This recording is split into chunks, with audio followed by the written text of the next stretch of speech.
Welcome back students to the video lecture series. I am Adil Mansoori from Civil Engineering Department of LJ Institute of Engineering and Technology.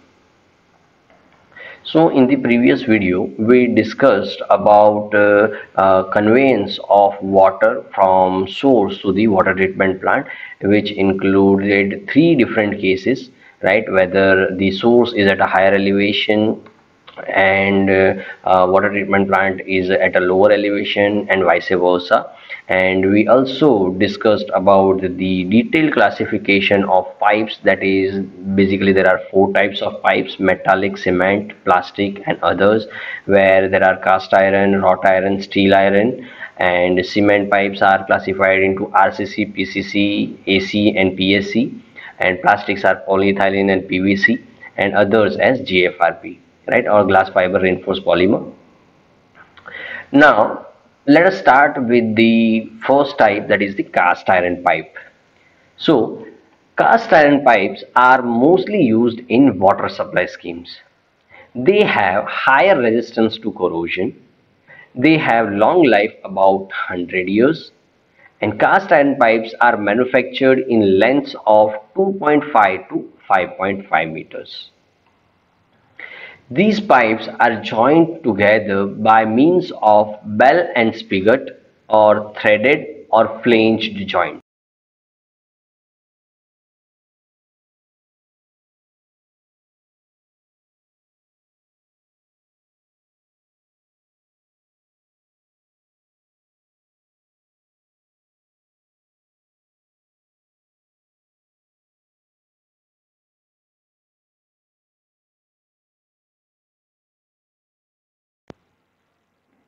Let's talk about the disadvantages. So they are heavy and difficult to transport. The lengths of pipes are available as 2.5 to 5.5, so more joints are required for laying the pipes, and hence chances of leakages are also more. They are brittle, so they break or crack easily. Okay, so let's have a look at the pictures.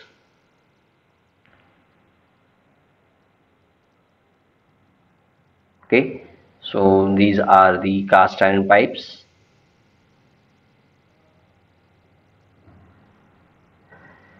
Let's now talk about the wrought iron pipes. So wrought iron pipes are manufactured by rolling the flat plates of metal to the proper diameter and welding the edges. If compared with cast iron, these are more lighter and they can be easily cut or threaded and worked, and it gives neat appearance if used in the interior works. They are more costly and less durable than cast iron pipes. These pipes should be used only inside the buildings where they can be protected from corrosion. Wrought iron pipes are joined together by couplings or screwed and socket joints. To increase the life of these pipes, sometimes they are galvanized with zinc. So you can have a look at these pictures,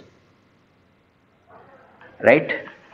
So here I'll show you the joint, welded joint. You can see here,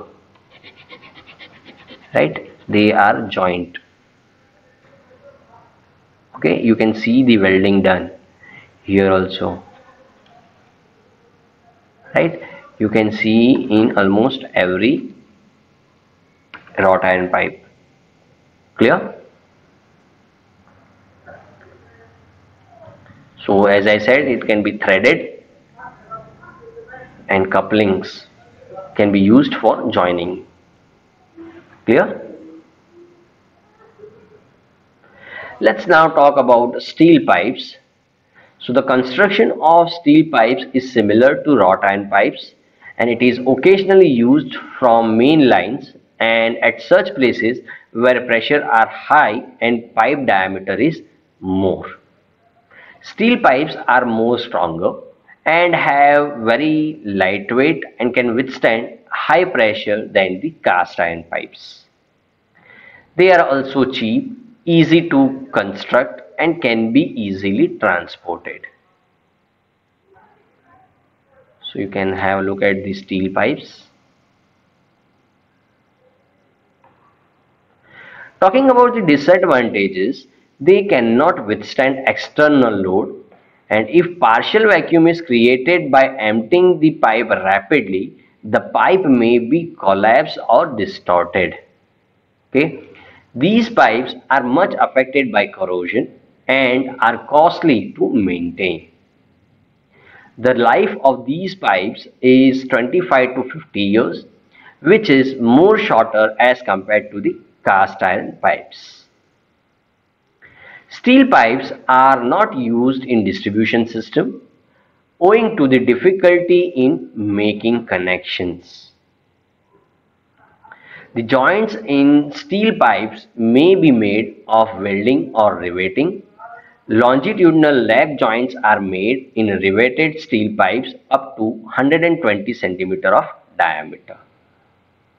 Okay. Let's now talk about the concrete pipes. So these pipes may be precast or cast in situ, that is, you can construct at a site and then bring it to the site of laying, or you can construct on the site where it can be laid. Okay, so it can be precast or cast in situ. Plain concrete pipes may be used at such places where water does not flow under pressure. These pipes are joined with bell and spigot joints, and plain concrete pipes are up to 60 cm diameter only, and above these 60 cm diameter the pipes available are reinforced pipes.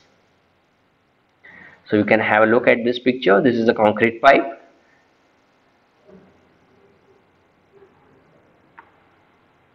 So what are the advantages of concrete pipe? So their life is more about 75 years.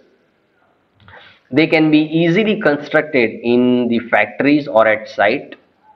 They have least coefficient of thermal expansion than any other type of pipes, because if I talk about metals, then metal have a higher coefficient of thermal expansion, so they may expand when they are exposed to a high temperature fluid.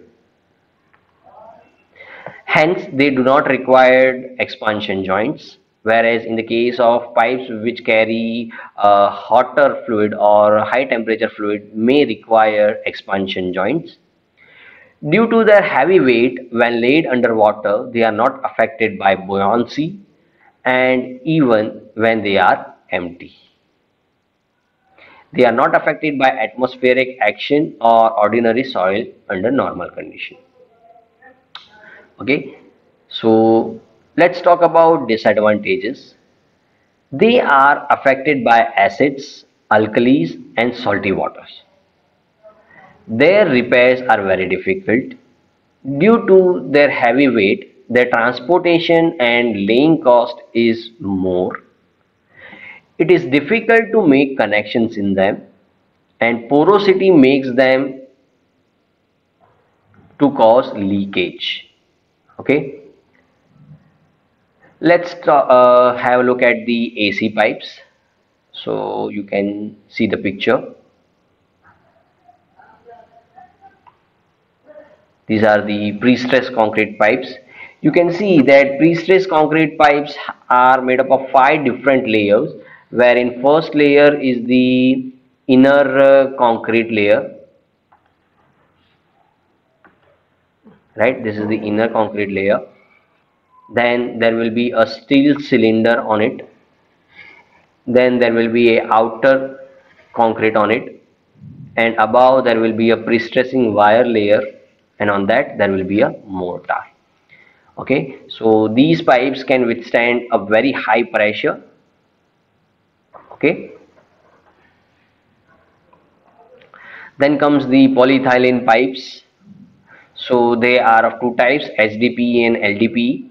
So high density polyethylene pipes are a type of flexible pipes or plastic pipes used for fluid and gas transfer, and is often used to replace aging concrete or steel main pipelines.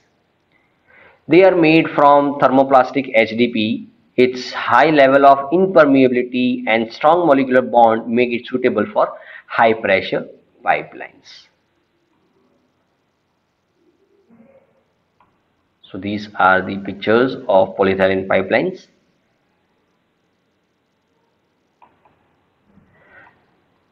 PVC pipelines, as you are all aware, I'll just show you the pictures, right? And these are certain appurtenances, elbows, connections, T connection, L connection, right? Couplers, okay? And last, that is GRP pipes, that is glass reinforced polymer pipes. So they were basically used in UK and Ireland in 1940s. They are extremely strong, lightweight, and they resist corrosion. The temperature resistance is very high, and they also withstand a high pressure. They are cost effective in the longer run, though the initial cost of production is quite high, but in the longer run it may prove to be cost effective. Okay, so you can have a look at this GRP pipe.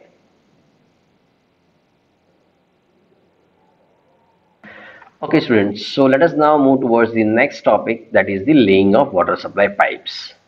So pipes are generally laid below the ground level, but sometimes when they pass in open areas, they may be laid over the ground. Let's talk about the methodology. So first of all, the detailed map of all roads, street lengths, etc. is prepared.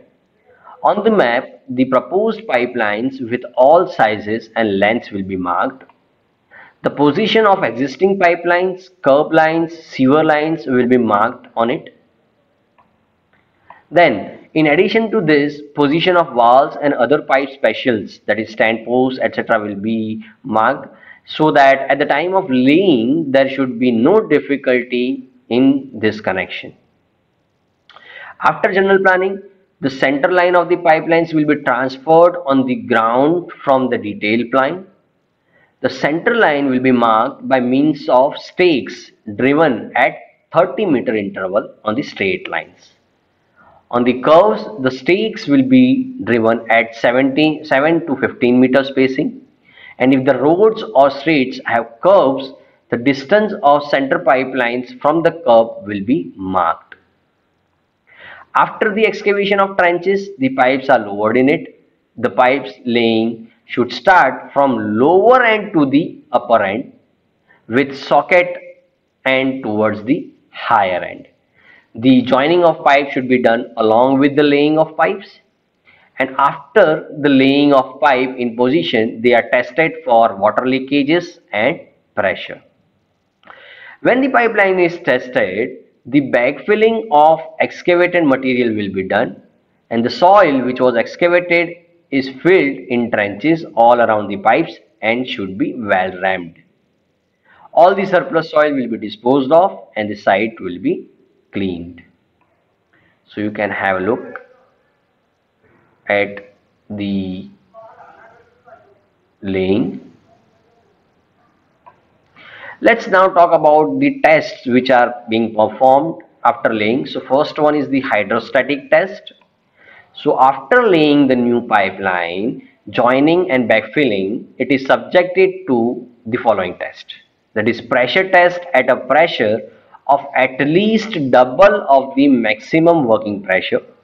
Pipe joint shall be absolutely watertight. Okay. Then leakage test to be conducted after the satisfactory completion of the pressure test. at the pressure as specified by the authority for a duration of 2 hours minimum. In this way, error in workmanship will be found immediately and can be rectified. Usually, the length of tested is kept up to 500 meters. So you can see the test being carried out. Okay.